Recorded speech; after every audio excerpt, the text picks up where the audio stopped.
plus 800 trade breakdown. I just banged out this trade. I trailed stop from here all the way up to here, got stopped out plus 800 on the day. The full take profit was 1.3k, so I'm not really worried about that.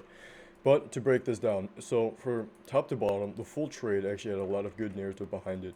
We're below and we come above the 931st presented, and we are bullish for the day. This was previously a sell model that we actually are delivering higher off of. So we are bullish on the day. Now, with this in mind, we had this major expansion that I wanted to see get rebalanced. And I was waiting for the macro because I only trade macros. Now, with this in mind, this is a 15-minute BPR. This is the PDA rate I have marked out. This 15-minute BPR was what we wanted to look for to find a trade. Now, with that in mind, this up here, in my eyes, is engineered buy-side liquidity. All these highs here, I'm confident the price wanted to run them out.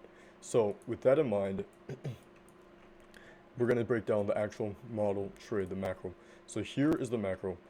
We open and we run immediately lower, no manipulation above the high. It is in line with all of our draws on liquidity here. PDA arrays that are furthest away from the macro, I personally prefer.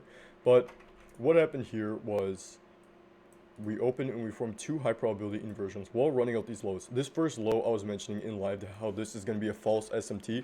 This SMT is going to get ran out again because we had this is it just inducement right above a 15-minute BPR, which is pretty obvious. So we run out the 15-minute BPR again, forming more SMT, and we have internal SMT with YM. Now we have two high probability PDA arrays here.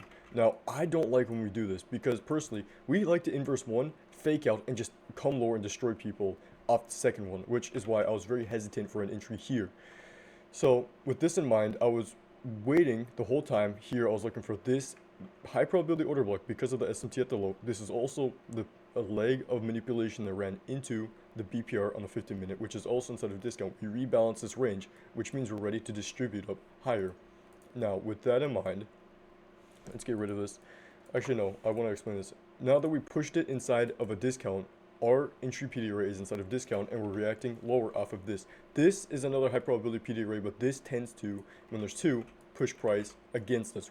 I really don't like it because we can have closure above one, but we're still inside of a bearish PDA rate. This gets in the way of our trading, so I don't like to do that. So I was waiting for the entry off of the change in state of delivery, which is our reversal confirmation. Because here, just because we're inversing this and forming some breakaway gaps, I don't really consider that to be fully bearish.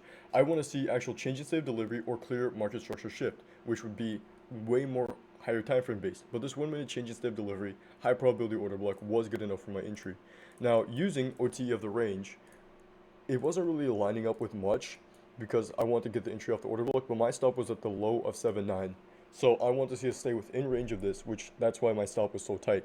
I entered here with 8 MNQ contracts, and when we got to run higher, I had a second entry, which I pyramid, and my second entry was 4 micro contracts right here off the closure above this previous high probability inversion.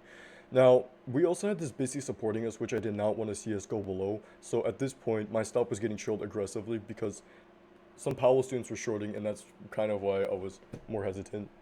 But with that in mind, trailing stop higher, higher, higher. I trailed my stop to around the low of this candle because I saw we were working this busy while we were inside of this previous high probability inversion. So I added my extra 4 contracts onto here, and my full take profit was going to be the high of this range. But after we failed to displace higher and immediately run out these two highs, I was just failing to displace after running through here. I decided to close the position early because I wasn't confident that we were going to run to our full take profit. The full take profit was going to be 1.3k. I closed the position for $800 profit, which that isn't bad. 956.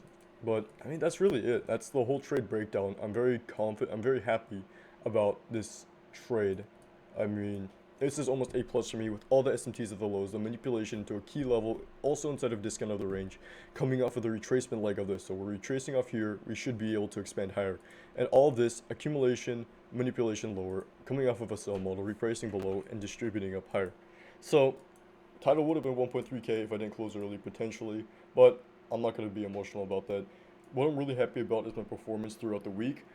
I had one trade, I'm pretty sure, on Tuesday, where I think I have the execution recorded, but I was on for the whole session, and I was waiting for a trade, and where is it?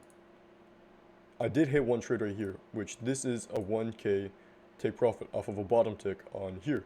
So Very nice, $925 trade, $947 trade, I mean.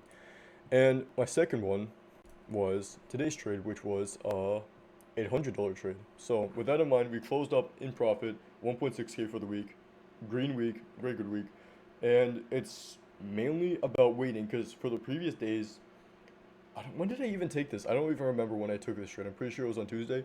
Monday and the other days, I was not looking for any setups at all. I was completely patient. I wasn't FOMOing into setups. I was waiting. When I saw no setups form, I just got out for the day. And when this one high probability setup formed for the day, this is what I executed on with high confidence. Good leverage, which if I'm entering a smaller leverage, I tend to not take my trades as seriously because smaller losses. I mean, of course, it's good to trade smaller losses, but I prefer to go with decent leverage because I know my model is not going to take six extremely high probability setups quality wise like this in a row. I cannot see that happening, especially with how low of a frequency it has been recently. I've been waiting for these high probability setups to form and executing on them. So I'm very proud of my patience throughout the week. I was just patient, executed, bang, green week. So I'm happy about that. That's really it. Let's see.